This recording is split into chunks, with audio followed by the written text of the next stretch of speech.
어린 시절 계부의 성폭력과 친엄마의 학대로 인해 50대가 된 지금까지도 고통받고 있다는 여성. 4살 때 집을 나간 엄마가 재혼 후 데려간 곳은 그야말로 지옥이었다고 하는데요. 어린 이부 동생들을 돌보는 건 물론 온갖 집안일이며 신문 배달까지 해야 했지만 돌아온 건 모진 학대와 폭언 그리고 성폭력이었습니다.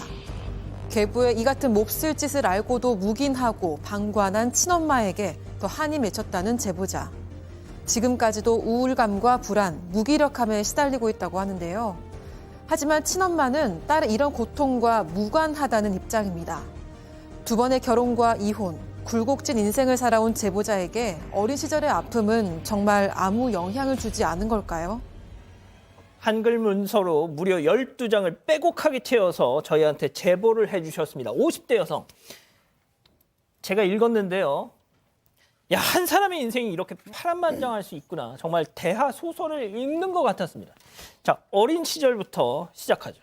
네, 이 제보자의 친엄마는 제보자가 4살 때 이 제보자랑 오빠, 어린 남매만 두고 집을 나갔습니다. 그러다가 제보자가 8살일 때 다시 데리러 왔는데 이때 제보자는 오빠는 다른 곳으로 가고요. 떨어져서 친엄마를 따라가게 됩니다. 그런데 이때 친엄마는 이미 재혼을 한 상태였습니다. 그리고 이 계부와의 사이에서 14개월 된 이부 동생을 낳은 상태였고요. 이후에 3살 터울로 2명의 동생이 더 생겼습니다. 그러니까 3명의 이부 동생이 생겼던 거고 그때부터 지옥 같은 시간이 시작됐다고 얘기를 합니다. 이 동생들 기저귀 갈고 밥 먹이고 청소하고 빨래하는 등 온갖 집안일을 다 했고요. 그러다가 애를 잘못 보면 맞고 아무 이유 없이도 맞고 그래서 머리에 피가 나고 이가 부러지고 멍들고 기절하고 이렇게 몸이 온전한 날이 거의 없었다고 합니다.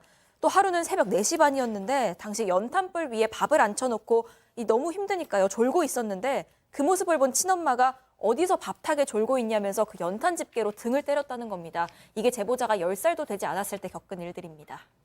들으셨죠? 10살도 안 됐던 때 지금 이 지경을 당했답니다. 이게 지금 뭐 저희랑 같은 시대를 살고 있는 분이 겪은 일이라고 믿어지지 않을 정도인데 또 이제 돈 벌어라고 타박을 시작을 했다라는 거예요. 그래서 10살 때부터는 신문 배달에 나섰다고 합니다. 그래서 매일처럼 신문 120부를 아침마다 배달했고 당연히 그 돈은 계부하고 친모가 가져갔고요. 너무 힘들었는데 그 와중에 계부가 저 고아원에 보내버리자라고 얘기를 했답니다. 근데 제보자분은 그 말이 반가웠던 모양이에요. 고아원에 가고 싶다 그랬대요. 세상에. 근데 막상 친모가 제 고아원 보내면 집안일 누가 하냐고 안 보냈답니다. 소장님, 지금부터가 시작입니다. 네, 그렇습니다. 지금 이제 가장 중요한 문제고 가장 힘들었던 문제를 구박하셨는데 이게 뭐냐면 14살 때부터 일어나던 일인데 집에서 성추행을 당하기 시작한 겁니다. 이 계부가 뭐 술을 한잔하거나 뭐 이렇게 집에서 쉴 때는 항상 이 제보자를 무릎 위에 앉혀놓고 이제 14살이 되면은 제2차 성징이 시작되잖아요. 그런 아이의 딸의 몸을 뭐 막 다 만지기 시작한 거예요. 그리고 너무나 이제 끔찍한 일이 있었는데 집안일을 하다가 너무 힘들어가지고 거의 기절하듯이 잠든 날이 있었습니다. 근데 뭔가 묵직한 느낌이 이상한 느낌이 들어가지고 눈을 떠보니까 이 계부가 몸 위에 올라가서 이 제보자의 옷을 벗기고 있는 것을 알게 된 거예요. 그런데 이것만으로도 충분히 충격적이지만 더 괴로웠던 건 이런 사실을 엄마가 알고 있었다는 겁니다. 그런데도 방관을 하고 묵인을 하고 그게 뭐 그 정도가 아니고 나중에는 도리어 이 제보자를 때리고 벽에다가 머리를 치면서 막 욕을 하면서 너도 나중에 똑같은 남자 만나서 나처럼 맞고 살아라고 막 그런 식으로 폭언을 했다고 합니다. 저 짓을 견디다 못해가지고 16살에 집을 나오셨어요. 네, 16세 됐을 때 집을 나와서요. 봉제 공장에 취업을 합니다. 스스로 이제 돈을 벌고 그리고 또 검정고시라든지 학교도 이제 가긴 했는데 건강이 좀 안 좋아서 공장하고 학교는 이제 그만뒀다라고 합니다. 나중에 검정고시를 해서 졸업을 했고요. 고등학교 졸업 자격을 취득했고요. 그 이후에 전문대에 이제 진학을 했었는데 나중에 간호사가 되고 싶어가지고 학교에 가서 과제, 뭐 사회봉사, 자기주도 공부까지 하면서 결국은 간호사 면허도 취득을 해서 현재 간호사로 근무를 하고 있습니다. 자, 이 제보자 사연자분이 지금 3번째 결혼을 하고 3번째 남편분과는 정말 행복한 결혼 생활을 하시는데 이 인간 같지도 않은 이 가족이란 이름만 걸고 있는 이 인간들 때문에 앞서 2번의 결혼 생활에서 실패를 하셨어요. 자, 양 변호사님. 어떻게든 살려고 바둥바둥 됐어요. 자, 그런데 친모와의 갈등이 수면 위로 드러납니다. 최근에 이 제보자의 친오빠가 이제 돌아가셨답니다. 근데 사실 아플 때도 시문어머니는 찾아오지도 않았고요. 뭐 장례식도 다 제보자가 다 도맡아서 했는데 보험금이 나왔답니다. 그 친엄마가 보험금이 나온다는 사실을 알고부터 그때부터는 또 이 제보자에게 이 어떻게든 이 돈을 받아가기 위해서 여러 가지 일을 또 맡겼다는 겁니다.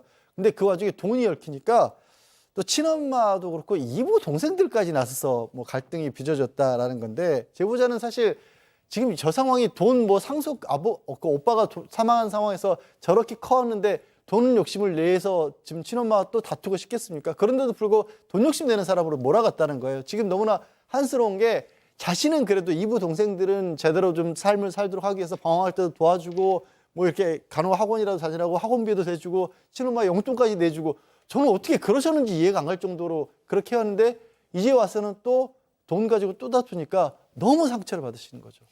이 친모라는 인간 때문에 말이죠. 이렇게 적반하장으로 나오니까 지금 저희 제작진하고 통화를 하시면서 그 억울한 마음에 눈물을 펑펑 쏟으셨다고 합니다. 들어보시죠. 지금의 저는 약간 불안장애를 좀 앓고 있는데 그게 갑자기 생긴 거예요. 근데 그런 것들을 본인들은 아무런 잘못이 없다라고 얘기를 하거든요. 근데 저는 사과를 할 줄 알았어요. 네가 그런 건 너의 개인적인 문제다라고 하더라고요. 아동학대라고 그런 기억들은 평생 가슴을 안고 사는데 정말 가해자들은 근데 그 먼 일이었으니까 끝난 거 아니냐. 이제 성인도 흘렀으니까 그에서 일어난 일들은 그냥 너의 개인적인 일들 아니냐. 다들 그렇게 생각을 하고 있나 봐요. 그 인간관계가 성인이 돼서도 아무런 인간관계가 없는 건지 저 너무 억울한 거예요. 이 제보자분께서 박상희 소장님을 콕 집어서 소장님의 어떤 말씀을 듣고 싶다고 하셨어요. 내가 이 모양 이 꼴이 된 이 상황, 어린 시절 그 친모라는 자의 학대와 정말 무관한 건지 네. 관계가 있는 건지 네. 저는 법적인 전문가가 아니기 때문에 법적인 것은 조언을 드릴 수가 없고 심리적인 것만 조언을 드리자면 인간관계는 있지요. 왜냐하면 한 사람이 자라는데 그 어릴 적에 경험했던 그 인간관계, 자존감의 형성, 가치, 세계가 이런 것은 양육자와 떼려야 뗄 수가 없습니다. 이거를 저희한테 어떻게 이렇게 주장할 수 있냐고 물어보신다면 대부분의 심리학 이론이 다 그렇다고 인정을 하고 있고요. 수많은 그 사례가 있어요. 어렸을 때 부모님들로부터 학대당하고 폭력을 당했을 때 그 여파로 인해서 평생 얼마나 불안하고 우울하고 무기력하고 괴로운지에 대한 수많은 논문과 증거가 있습니다. 근데 이 피해자인 경우에는 사실 보면 어렸을 때 좋았던 경험이 한 번도 없어요. 긍정적인 경험이 없습니다. 4살에는 버림받았고 방임됐고 8살에서 9살에는 학대당하고 폭력당하고 집안일을 다 했어야 됐고 14살에는 성추행을 당하면서 부모님 엄마로부터는 이제 무심하고 방관 묵인 받아야 했고 16살 그 어린 나이는 독립해서 홀로 서기를 했어야 했습니다. 이런 것들을 봤을 때 이 피해자가 내가 심리적인 이 고통이 이유가 있느냐 없느냐라고 물어보신다면 이유는 당연히 있고 우월하시고 불안하시고 무기력하실 수 충분히 있습니다. 자, 친엄마를 상대로는 민사소송을 제기하셨어요. 그 개부라는 인간은 이미 이 세상 사람이 아닙니다. 친엄마라는 사람 지금 한다는 소리가 뭔지 아세요? 아우 너무 오래된 일이야. 통상 성인 되면 인지하는 게 맞는데 성인 되고도 3년은 훨씬 지나서 아이 그리고 너 이혼한 건 나랑 상관없는 일이다. 응? 부모의 학대가 손해배상 청구할 정도의 수준은 아니다. 이딴 소리를 하고 있대요. 자, 여기서 별별 상담소 오늘의 궁금증 짚어보죠. 어릴 적 고통을 가슴에 묻고 살았습니다. 이 마음의 병 정말 제 탓인가요 하고 지금 묻고 계시는데 자 변호사님 2분 나오셨으니까요. 재판 지금 다음 달 첫 재판을 앞두고 있답니다. 2분께서 양 변호사님부터 좀 조언을 해주세요.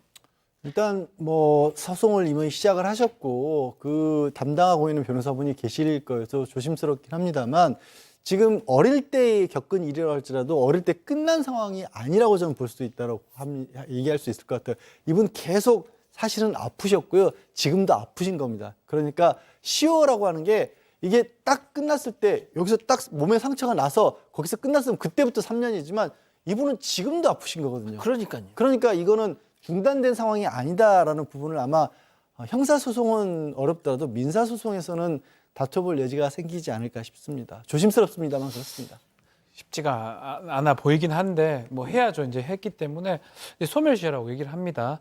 공소시효는 형사사건에 가 있는 공소시효고 민사사건 손해배상 청구의 소멸시효는 있은 날로부터 10년이고요.